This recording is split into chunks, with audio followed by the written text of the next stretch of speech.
Welcome to our group presentation, Applying Walton's Categories of Art to Abstract Expressionism by Michelle France, Summer Keever, Jason Lancaster, Missy Stratton. It is our goal to apply the Waltonian approach of perceptively categorizing art by examining Walton's standard, variable, and contrastandard features in regard to specific abstract expressionist paintings.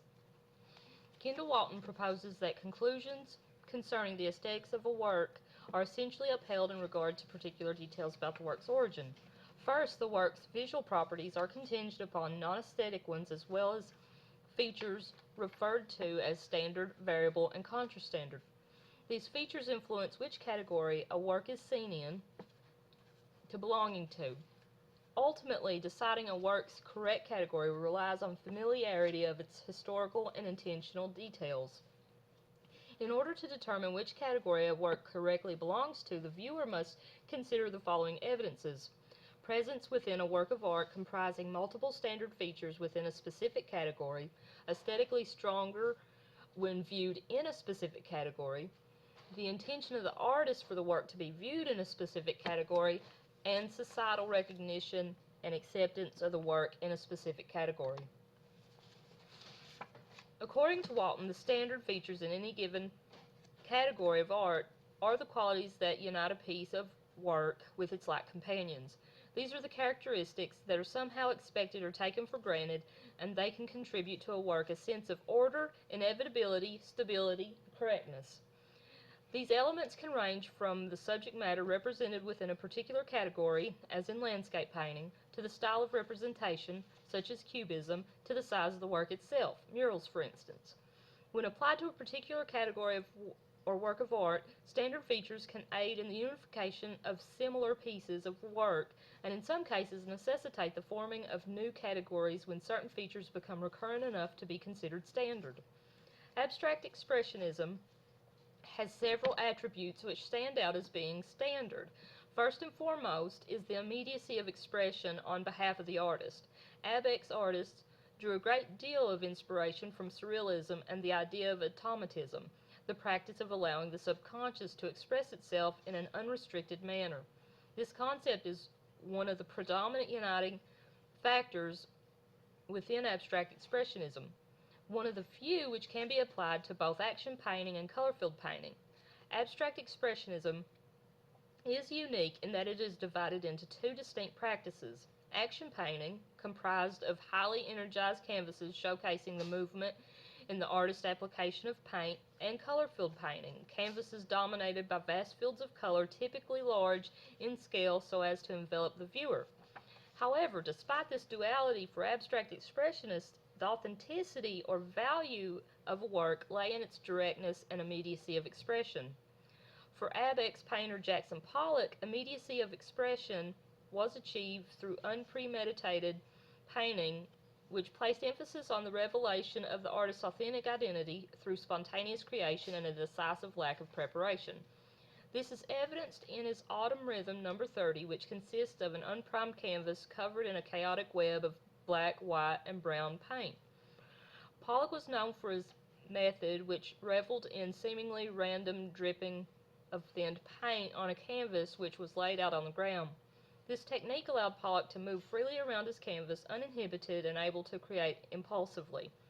Fully abstract and steeped in energy, Autumn Rhythm celebrates its spontaneity and the expressive act of applying paint to a canvas. As such, it is exemplary of what immediacy of expression meant to the abstract expressionist. In 1952, art critic Harold Rosenberg coined the term action painting and asserted at a certain moment the canvas began to appear to one American painter after another as an arena in which to act. What was to go on the canvas was not a picture but an event. This statement posits an additional standard feature throughout abstract expressionism, especially within action painting. Abbeck's artists were concerned with the materiality of painting, with the act itself, the application of paint on canvas, and its ability to evoke emotion. Aesthetically, this can be seen in the visible brushstrokes and blatant impasto of Willem de Kooning's Untitled, 1958. The artist's presence is unapologetically evident in the highly gestural, energized lines and overlapping colors. a testament to his active creation through his conspicuous application of paint. By leaving his process visible, de Kooning has left his essence tangible, and as such, the viewer is able to feel his presence and the emotions transcribed therein. Finally, and perhaps the most recognizable standard feature of abstract expressionism, is a lack of objectively represented subject matter, even when depicting images based on visual realities. The abstract expressionists favored a highly abstracted mode. While at times it is possible to draw some figurative references, especially when descriptive titles are applied, the subject matter remains fundamentally abstract. In Franz Klein's Black Reflections, the artist has covered the canvas in broad gestural brushstrokes of color with an angular black mass dominating the center of the composition. While it is known that Klein favored urban landscapes and architectural references can occasionally be drawn in his work, his depiction of the subject matter remains non-representational and thoroughly abstract expressionist. According to Kendall Walton, variable features are those perceivable features in a work that have no bearing on whether a piece is perceived as belonging to that category. For example, things like shape and color do not typically point to one category or another. As Walton states, the possession or lack of the feature is irrelevant as to whether the work qualifies for the category. In looking at Jackson Pollock's Autumn Rhythm, we can examine the variable features of color, shape, and texture. The color scheme is muted and neutral, while there are no recognizable shapes beyond the rectangular canvas. While Pollock was able to create some actual texture in this piece, with the layering of paint, none of these factors have an effect on whether or not this piece belongs to the category of abstract expressionism. Willem de Kooning's Untitled 1958 is similar in its perceivable variable features. Yellows, whites, blues, and browns dominate the canvas, but once again, these colors have no influence on the category that this work belongs to. There are no discernible shapes that are recognized by the viewer. Again, texture can also be seen as a variable feature in this work. The paint is applied evenly in most places throughout the canvas. There are small areas of actual texture created by the paint, yet this has no bearing on the fact that this piece belongs in the category of abstract expressionism. Franz Klein's Black Reflections can easily be compared to the work of de Kooning in its style and feel, but the variable features once again have no bearing on its category.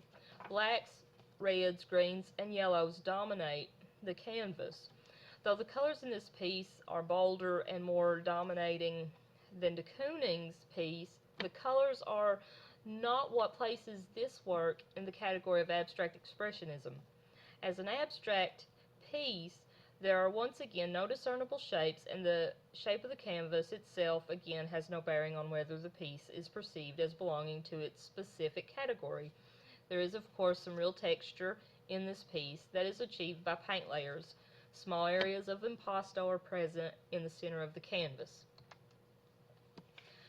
Abstract expressionism is such a broad style that seems driven by personal exploration, making it difficult to isolate too many features that are contra-standard, which according to Walton would be the features that exclude a piece from being labeled abstract expressionist. However, there are a few. If a piece of art is strictly loyal to the visual representation of a pre-existing object, then it's not abstract expressionism. Their paintings were often made of shapes, lines, and forms not meant to depict a reality from the visible world. Abstract expressionists believed that non-representational painting could express spiritual and emotional truths in the most direct way. Let's look briefly at the career of Philip Guston to illustrate these contra-standard features.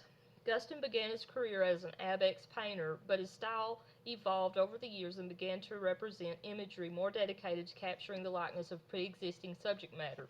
At this point, he was no longer considered an abex painter and instead labeled a social realist or neo-expressionist. Though his color palette and paint application remained very similar, the introduction to such vivid visual representation disqualifies his later works. Jackson Pollock and Mark Rothko, for example, are excellent representations of the field due to the lack of pre-existing subject matter. It should be noted that ABEX movement emerged following following World War II into a Cold War social and political climate. The U.S. was characteristically very conservative and in a lot of ways paranoid in regards to external threats like communism. It was precisely this climate that created a sort of paradox within the field of abstract expressionism itself.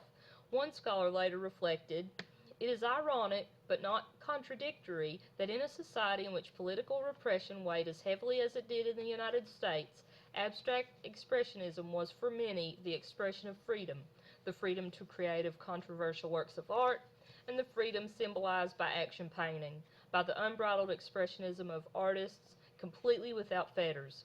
In essence, the movement of and in itself was a sort of personal rebellion against the social and political climate.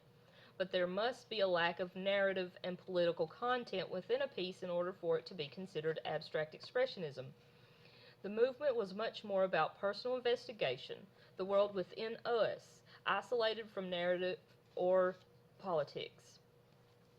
Abstract expressionists, particularly its painters, celebrated spontaneity and the exploration of the self in large paintings bursting with free form and gestural brushwork, like Pollock's dripping paint and Klein's slashing form.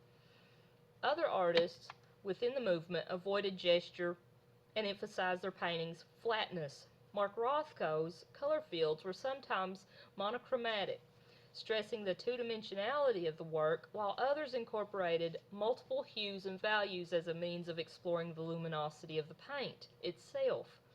Color as content. The paintings are the reason for the painting, the object as an end to itself. Any piece seeking to conceal the limitations or physical nature of its materials are not abstract expressionist. Audrey Flack is a good example with her photorealistic depictions of assembled still lifes that convey synthetic texture and depth, denying the very nature of the surface's physicality. Due to the nature of the creative process generating the work of the ABEX artist, it is at heart a personal dialogue that can use nearly any language its author finds appropriate. Understanding this, it is extremely difficult to define the boundaries of the movement without then discovering at least a couple of artists existing outside those boundaries. In conclusion, abstract expressionism is perceptively distinguishable through the Waltonian lens. We have demonstrated here how each feature plays its own significant role in determining the elements of a category. It may not be as applicable in terms of all categories, but as Walton himself once said, it's that darn concept of art that has made it so hard to understand art.